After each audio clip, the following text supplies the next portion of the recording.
web sayfasından da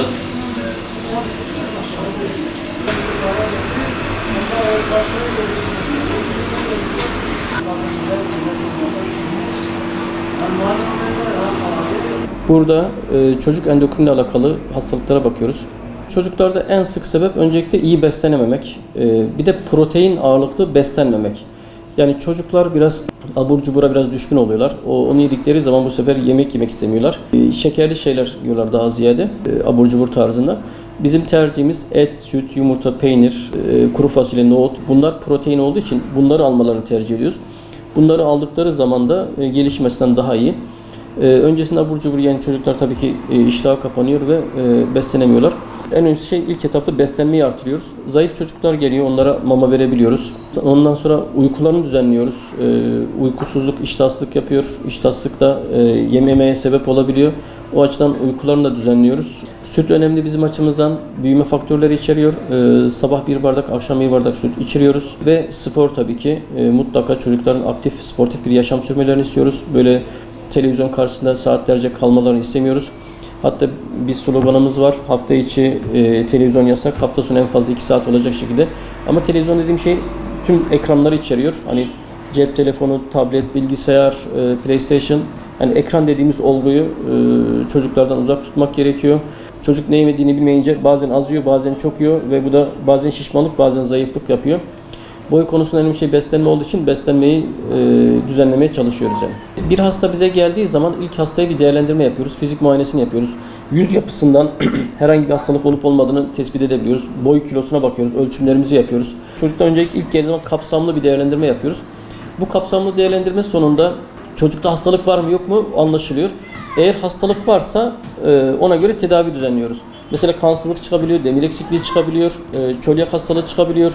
D vitamini eksikliği çıkabiliyor. Bu açıdan idrar yolu enfeksiyonu çıkabiliyor ya da genelde bölgemizde parazit sorunu var.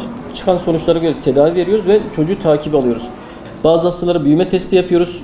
Boyu çok kısa olanlara büyüme testi yapıyoruz. Bu büyüme testiyle büyüme hormon eksikliği olup olmadığını tespit edebiliyoruz.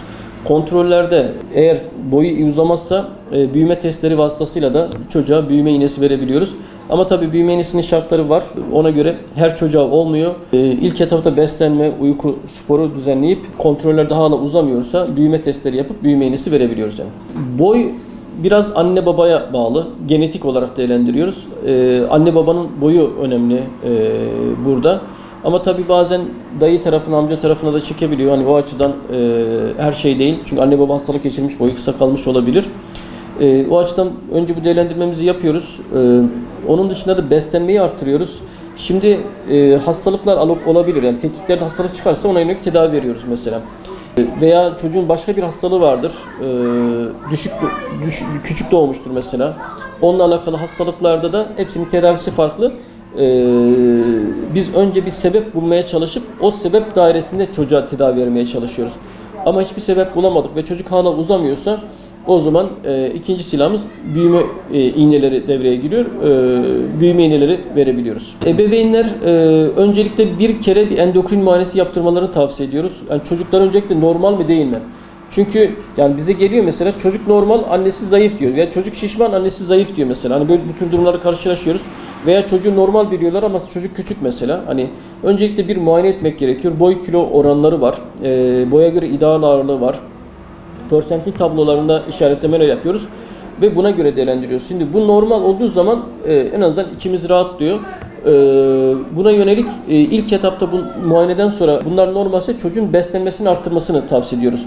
Çocuğa et, süt, yumurta, peynir, özellikle kaşar peyniri, et suyu, kemik suyu tarzında, kuru fasulye, nohut tarzında proteinli gıdalar takviyesi yapıyoruz. Kilosu az olanlara özel mamalar var. Şartları sağlayanlara özel mamalar veriyoruz. Bu mamalarla çocuğun beslenmesini artırıyoruz. Anne babalardan da tavsiyemiz çocuklara süt içirsinler, erken uyutsunlar, erken uyansın çocuklar, protein ağırlıklı beslensinler, sportif bir yaşam, aktif bir yaşam tavsiye ediyoruz. Bence bir çocuk hem bir spor kursuna gitmesi lazım hem bir zihin kursuna gitmesi lazım.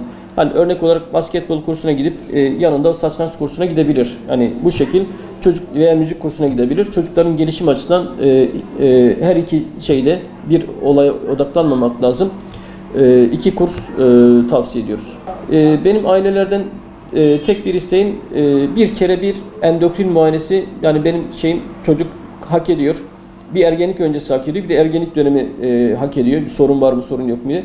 Olmuyorsa da bir kere bir endokrin muayenesiyle çocuğun boy, kilo, baş çevresi, ondan sonra vücut oranları, işte ergenlik durumu, kemik yaşı, bunları tespit etmelerinde fayda olduğunu düşünüyorum.